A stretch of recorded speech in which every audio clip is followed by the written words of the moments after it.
Hello and welcome to FVTV. I'm Thomas Parker and today I'm going to talk to you about Château Haut-Batailley 2011. Château Haut-Batailley is a fifth growth based in Bordeaux on the left bank in the commune of Pauillac. That's the same as Château Batailley, which is also a fifth growth based in Pauillac, but there's a reason for that. These two chateaux were in fact one until the 1940s, when they were split in order to satisfy two different segments of the Bordeaux family, so that they still had vineyards in which to grow grapes and make wine.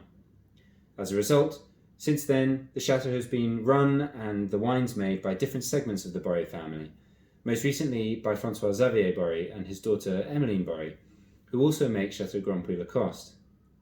In 2017, the chateau was actually bought by the Caz family, who own Chateau Lange-Barge, so there was no 2016 released, and from 2017 onwards, it'll be a very different style of wine. This 2011 was released at quite a difficult time for Bordeaux.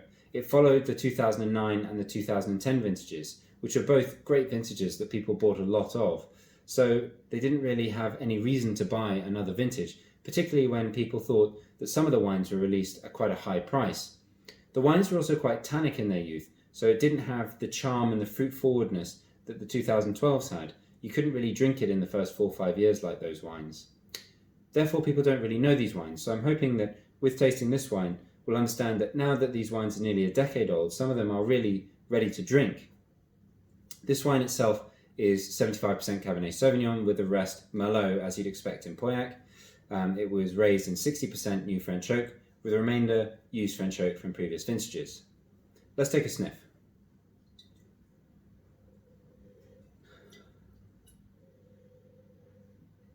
There's a lovely interplay here between the sort of fruit and the savoury edges of this wine. So there's a lot of fresh blackcurrant, a little bit of dark cherry and plum, but there's also cedar and menthol and a touch of leather, which I really like.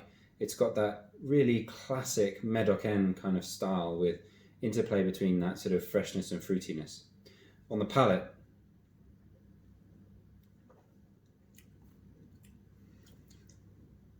as I was saying with these wines, the 2011s have softened really. The tannins here have melted into the wine and have integrated really nicely, and it's allowing that fresh blackcurrant fruit and that touch of cherry to really shine through.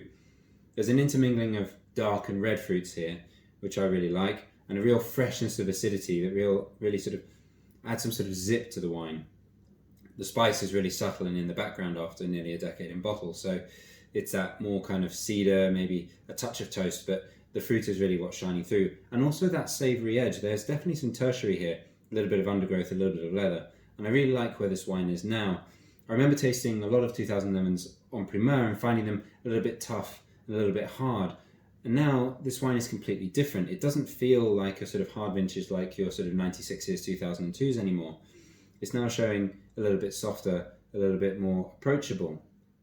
If I owned any of this wine, I'd be drinking it now or over the next sort of 10 to 12 years as it gains more of that savoury complexity. There's good length on this wine. You know it's going to hold for at least a decade.